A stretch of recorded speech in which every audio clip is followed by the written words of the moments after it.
My son met me at the door of my own house and told me, in front of 43 people eating canapés in the living room behind him, that I should go home. Not a question, not a suggestion, just a sentence, delivered quietly, the way you tell someone their coat is at the door. "Mom, Priscilla doesn't want you here tonight. I think it's better if you go." I was holding a bottle of Niagara Riesling. A good one. I had driven 40 minutes in November rain to bring it. I looked past his shoulder. The living room, my living room, had been repainted a color I didn't recognize. Something called balsam or sage stone, one of those names that sounds peaceful and really just means gray. The furniture was all wrong. The people inside were watching without watching, the way people do when they know they're seeing something and don't want to be caught seeing it. I handed my son the bottle of wine. I said, "All right," and I walked back to my car. I drove home on the 401 in the dark and did not turn on the radio and did not cry. Not yet. My apartment in the east end of Kingston was cold when I got in. I had left the porch light off because I'd expected to be out late. I hung my coat on the hook inside the door, sat down at the kitchen table, and looked at my hands for a while. 19 missed calls came through before I woke up the next morning. The first one was not from my son. The first one was from a man who believed money could dissolve any document he hadn't signed. But I'm getting ahead of myself. Welcome to Fierce Mom Stories. This is where mothers share the moments that tested everything they built. If something in this story sounds familiar, drop a comment below. I'd like to hear from you, and if you're new here, please subscribe. You won't want to miss what comes next. To understand how I ended up handing a bottle of wine back to my own son and walking away from a house I'd paid for twice over, I need to take you back to when Elliot was 9 years old. My name is Eugenia Caldwell. Everyone calls me Jean. I'm 64 years old, and I live in Kingston, Ontario. Have lived here most of my adult life, except for the years I tried to pretend somewhere else might suit me better. It didn't. Kingston suits me. The limestone, the water, the cold that comes in off Lake Ontario in January and doesn't apologize. I understand this city. My husband, Ray, died when my son was 9 years old. It was a Tuesday in March. He was working a construction site on the south end of the city, a condo development going up where an old textile mill used to be. Something failed in the structure. The investigation went on for months. The company paid a fine. Ray got a headstone at Cataraqui Cemetery and a life insurance payout that would cover 14 months of mortgage if I didn't eat. I had a community college diploma in business administration, a 9-year-old boy with a head cold, and a 1994 Honda Civic with a slow leak in the rear left tire. That was what I had. Within 2 weeks of the funeral, I walked into Drummond & Associates on Princess Street, a small law firm, and asked if they needed anyone for their bookkeeping. They did. $12 an hour, junior position, trust account reconciliations. Trust account discrepancies in a law firm are not small matters. The Law Society does not forgive them, so I became meticulous. I cross-referenced everything. I documented in triplicate. I learned very quickly that numbers don't lie, people lie, and the numbers eventually tell on them. In bookkeeping, every discrepancy starts as something small. A transposed digit, a missing receipt, a figure that almost balances. The longer you leave it, the deeper it goes. I learned to find the thing that was wrong before it became the thing that was catastrophic. I worked at Drummond & Associates for 13 years. I took every continuing education course the firm would fund. Payroll compliance certification, bookkeeping designation, small business accounting certificate. I came in early and stayed late and did not complain because I had a boy to raise and a house to keep, and no margin for complaint. When my son was 22 and finishing his first year at a real job, I left Drummond & Associates and opened Caldwell Bookkeeping Services out of the second bedroom of our house on Bishop Street. 1 laptop, 1 printer, 1 filing cabinet that had belonged to my father. Olive green, 3 drawers, a small dent in the lower right corner from the time it fell off a moving truck in 1987. In my first year, I had 7 clients. In my 5th, 31. By the time my son was 30, I had 68 small businesses across Eastern Ontario and a reputation built on one thing. I documented everything, and nothing in my files was ever wrong. Elliot and I had a good rhythm in those years, just the two of us on Bishop Street. Sunday mornings belonged to us completely. I would put the kettle on, and while it boiled, I would take the tea cozy off the hook by the stove and fit it over the pot. My mother had knitted that cozy. Pale blue wool, slightly uneven along one side where she dropped a stitch and didn't notice until it was too late to fix. She gave it to me the Christmas after Ray died. For warmth, she said. It was the only time in my adult life that someone gave me something that was exactly right. My son would come downstairs in his pajamas, bare feet on the kitchen tile, and we would sit across from each other while the tea steeped. Sometimes we talked. Sometimes we just sat. He liked the quiet on Sunday mornings. He got that from his father. After breakfast, we walked down to the waterfront regardless of weather. Rain, snow, -20, with wind off the lake. We walked. It was not a discussion. It was just what Sundays were. The first crack showed when he was about 24. He was doing sales at a kitchen appliance company downtown and had a group of work friends. Well-dressed. Loud in the way comfortable people are loud. One Friday, 3 of them came to pick him up, and I was on the front porch in my khakis and cardigan, reading glasses pushed up on my head. One of the friends said something I didn't quite catch, and they all laughed, and my son laughed too. The kind of laugh that arrives just a half-second too fast. On his way out, he said, "Mom, you don't need to be on the porch every time." I was getting the mail. I know, just maybe next time. I went inside, made tea, told myself it was nothing. He was 24. 24 is allowed to be embarrassed. But I had been a bookkeeper long enough to know. Every discrepancy starts small. Years later, when my son was 30, he called me on a Wednesday evening. "Mom, I want to talk to you about the house." "What about it?" "I want to buy it, from you. Would you consider a vendor take-back mortgage?" I set my tea down. I knew what a VTB was. I'd handled the books for 2 real estate clients who used them. A seller acting as lender, useful when a buyer's credit isn't quite what a chartered bank would like. My son had been mostly responsible with money, but he'd had a rough patch on contract work in his late 20s and a line of credit that had gotten away from him. I called Hugh Lester, who had handled my will and my business incorporation and whom I trusted because he never tried to talk me out of caution. He drafted the agreement. Purchase price: $412,000, below market but fair. Down payment: $22,000, which I lent him. Monthly payments: $1,420 over 10 years. Title stayed in my name, registered with the Ontario Land Registry Office until the balance was paid in full. And a clause Hugh insisted on. The way careful lawyers always insist on the thing you hope you never need. 3 consecutive missed monthly payments with no cure within 30 days of written notice, and the full remaining balance became immediately due. 60 days after that, with no payment, title remained with me, and all prior payments were treated as rent. "Are you sure about this?" Hugh asked. "He's my son." "That's not what I asked, Jean." I signed. My son signed. The documents were notarized and registered. I moved my practice into a rented office on Division Street and moved myself into a 1-bedroom apartment on Concession Street. He moved into the house on Bishop Street. For almost a year, things were fine. Then he called one afternoon in October to tell me about Priscilla.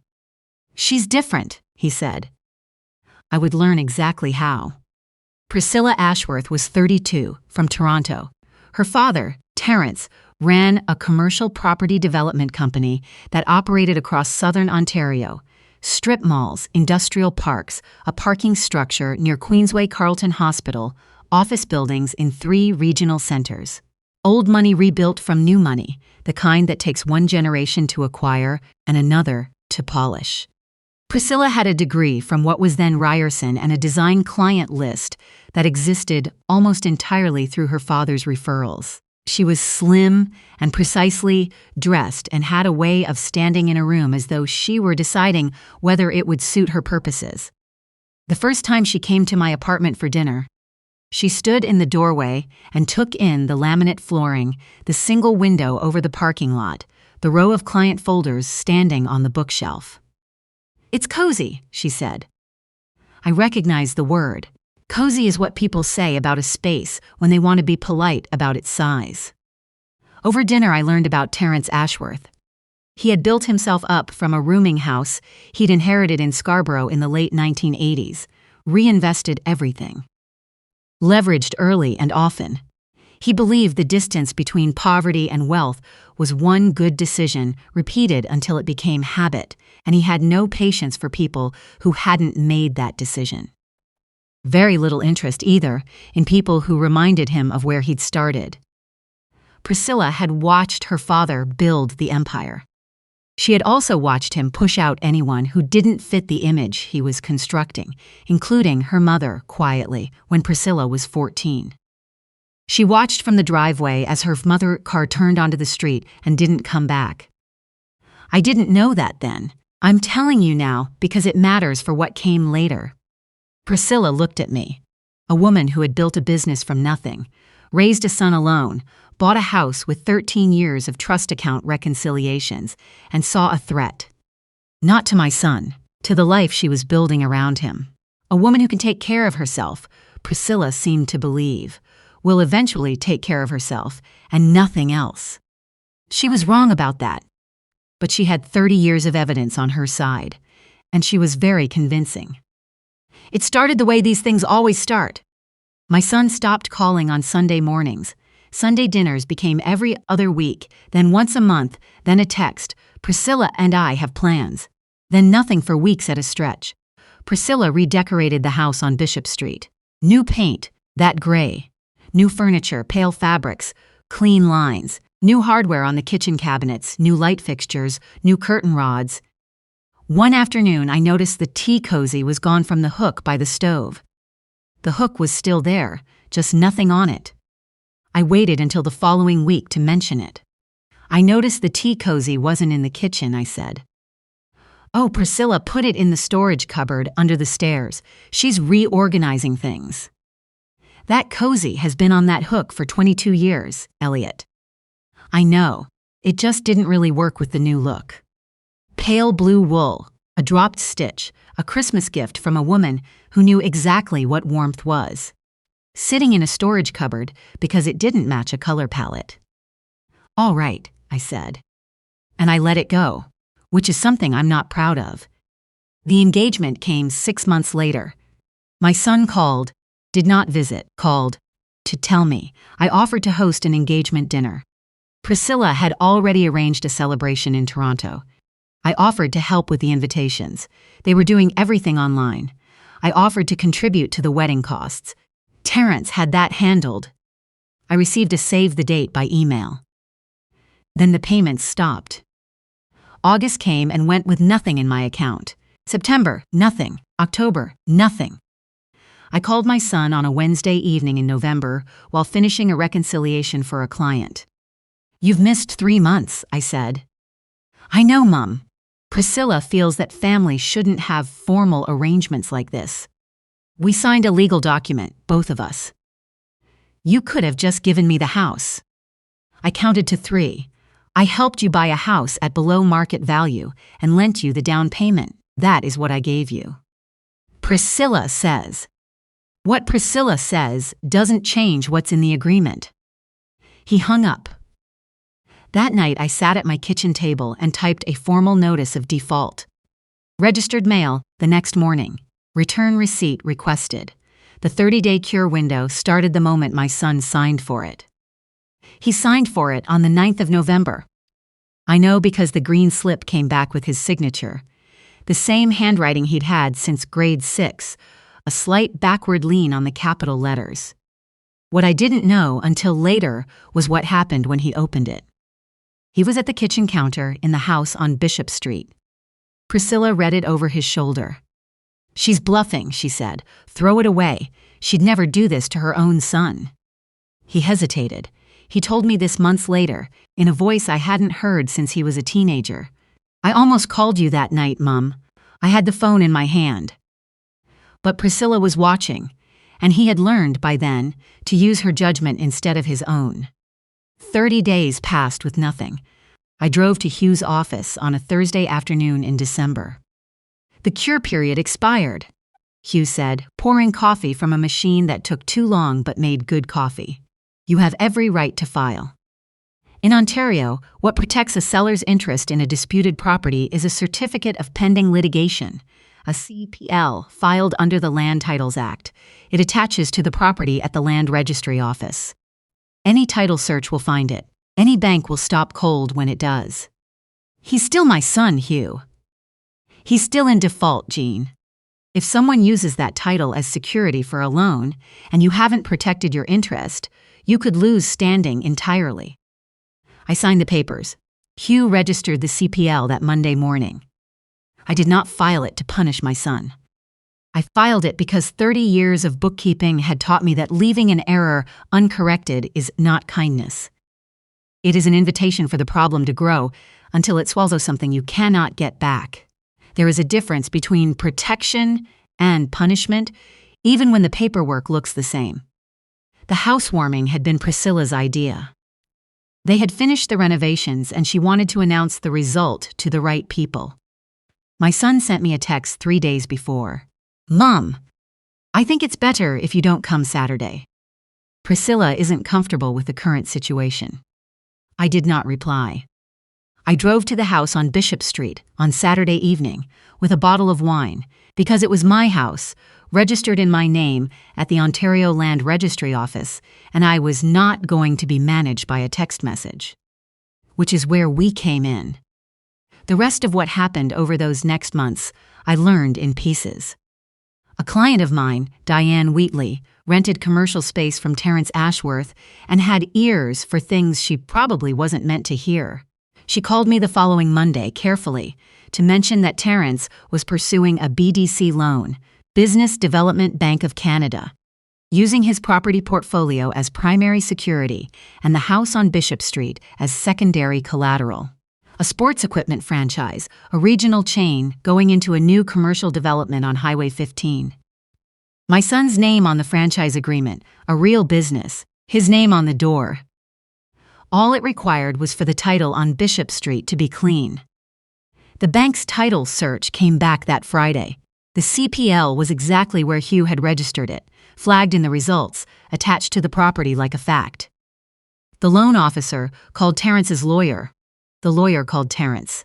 Terrence dialed my number at 9:47 that evening from a number I didn't recognize. It rang 11 times. I was washing dishes. I dried my hands, looked at the number, and set the phone face down on the counter. He showed up at my apartment the following Saturday morning. Blazer, pressed trousers, the kind of deliberate casual that costs more than formal. He let himself into the building behind another resident and knocked on my door like a man who expected it to open without delay. I invited him in. He stood in the center of my kitchen and looked around with the expression I had seen once on a client's husband. A man who had arrived to discuss accounts and spent the entire meeting deciding he was too important for the room. "I'll pay the balance," Terrence said. "Full amount today. You remove the filing, sign a release, and we're done." "The agreement is with my son," I said. "The payment has to come from him." "That's not practical." "The contract says what it says, Mr. Ashworth. My son signed it. You didn't." He put both hands on the back of my kitchen chair. "I have relationships in this city, municipal contracts, CRA referrals. There are people who decide which small businesses get audited and which ones wait." I looked at him steadily. This man who had turned a Scarborough rooming house into a Southern Ontario property portfolio and still needed to threaten a 63-year-old bookkeeper in her own apartment kitchen to feel as though he'd won something. "I've handled the books for 41 small businesses in Eastern Ontario for 18 years, I said. "I'm also familiar with the maintenance records on several commercial properties in this region.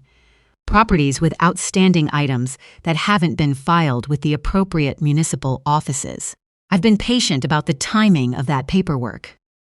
The hands on the chair went very still. "I don't threaten, Mr. Ashworth. I document. I always have." He left without closing the door. My son came the next morning, 2 soft taps, the kind that mean he's not certain he deserves an answer.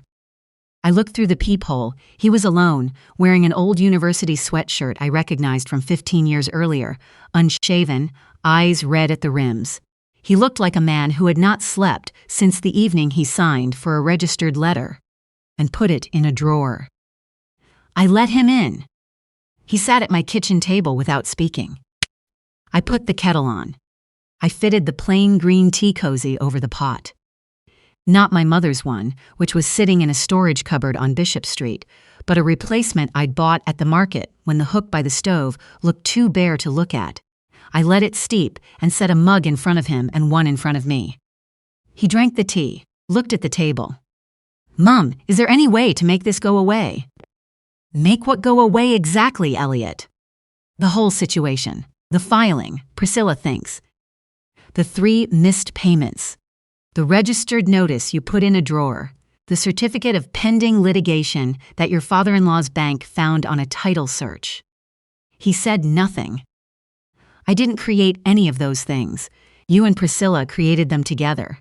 I documented them. I'm sorry for Saturday, for telling you not to come, for all of it." "I believe you are." "That's it." "Sorry doesn't cure arrears, Elliot." He left with his hands in his pockets. I locked the door and sat back down and cried, because that is what you do when you love someone who has spent 18 months dismantling that love piece by piece and then arrives expecting one sentence to put it back. I cried for the boy who used to sit across this same table on Sunday mornings and drink tea in his pajamas while the waterfront wind came through the window. That boy was somewhere inside the man who had just walked out. I had to believe that. What happened afterward moved the way legal timelines do, steadily, without drama, indifferent to feelings. My son could not pay the outstanding balance. He had no savings that weren't already committed, a father-in-law who withdrew the moment the franchise deal collapsed, and a wife who told him this was his problem to solve. The BDC loan was formally denied, title deficiency on the secondary collateral, the CPL unresolved. Terrence pulled out of the franchise deal within 2 days of the denial. A buyer from Belleville with clean collateral stepped in. The sports equipment franchise would open on Highway 15 without my son's name on anything. The 60-day payment window elapsed without a payment. The house on Bishop Street returned to me, per the terms of the agreement we had both signed and registered. Every payment my son had made over those years was reclassified as rent under the contract. The Ontario Land Titles Act was clear. The agreement Hugh had drafted was clearer. My son and Priscilla separated in the spring. She went back to Toronto, back to her father's network, back to a life that didn't require a house she couldn't use as leverage. She had never really needed Bishop Street. She had needed what it could do for Terrence's loan application, and when it couldn't do that, the address stopped mattering to her. Terrence's commercial properties received routine attention from the city's Building Standards Office that same season. Several of them had outstanding maintenance items that had been sitting unreported for some time. The remediation costs were significant. I was told the number. I won't repeat it because that's not the point. The point is that you cannot build an empire on the assumption that the people around you can be managed indefinitely. I moved back into the house on Bishop Street on a Wednesday in May. The gray paint was still on the walls. Priscilla had taken most of the furniture she'd chosen, which suited me. The light fixtures she'd installed were actually quite good, so I kept those. In the storage cupboard under the stairs, behind a set of ski poles my son hadn't used in a decade, and a bin of Christmas lights, I found a cardboard box with no label. Inside, pale blue wool, a dropped stitch along one side, the faint smell of the cedar block Priscilla had placed in the cupboard, which had, without her intending it, kept the contents in better condition than neglect deserved. I washed the tea cozy by hand in cool water, the way wool requires. I dried it flat on a clean towel on the kitchen counter. When it was dry, I carried it back to the kitchen and fitted it onto the hook beside the stove. Then I put the kettle on. My son came the following Sunday. No call first. Just a knock at the front door, 2 taps, early enough that the tea wasn't ready yet. I looked through the glass panel beside the door. He was standing on the step in a jacket I didn't recognize, hands at his sides, waiting in the way that means he's not sure he should have come, but he came anyway. I opened the door. He stepped into the front hall and looked at the walls, at the kitchen down the corridor, at the hook beside the stove. He saw the tea cozy. He didn't say anything, neither did I. I poured him a mug and set it on the table, and we sat down across from each other, quiet in the way Sundays are supposed to be. We didn't talk about the VTB, or the missed payments, or the housewarming party, or the 43 people watching through the living room window. We didn't talk about Priscilla or Terrence or franchise agreements or anything that had happened in the past 2 years. We drank our tea. The front door was unlocked. It always would be. But an unlocked door is not the same as a forgiven debt, and my son was old enough now to understand the difference between the two. There is something I have learned in 30 years of bookkeeping. The same thing I learned in the years before bookkeeping, when I was raising a 9-year-old boy alone on $12 an hour in a city that doesn't warm up until May. The books always balance. Not because life is fair, and not because anyone is keeping score. They balance because every entry has a corresponding entry, and the truth of what happened is always there in the records, patient, waiting for someone to look. I looked, I documented, I held the line and left the door unlocked. That is my story. If it spoke to you, if you have ever built something from nothing and watched someone treat it like it had no cost, share it with someone who needs to hear it. Subscribe, and I'll see you next time.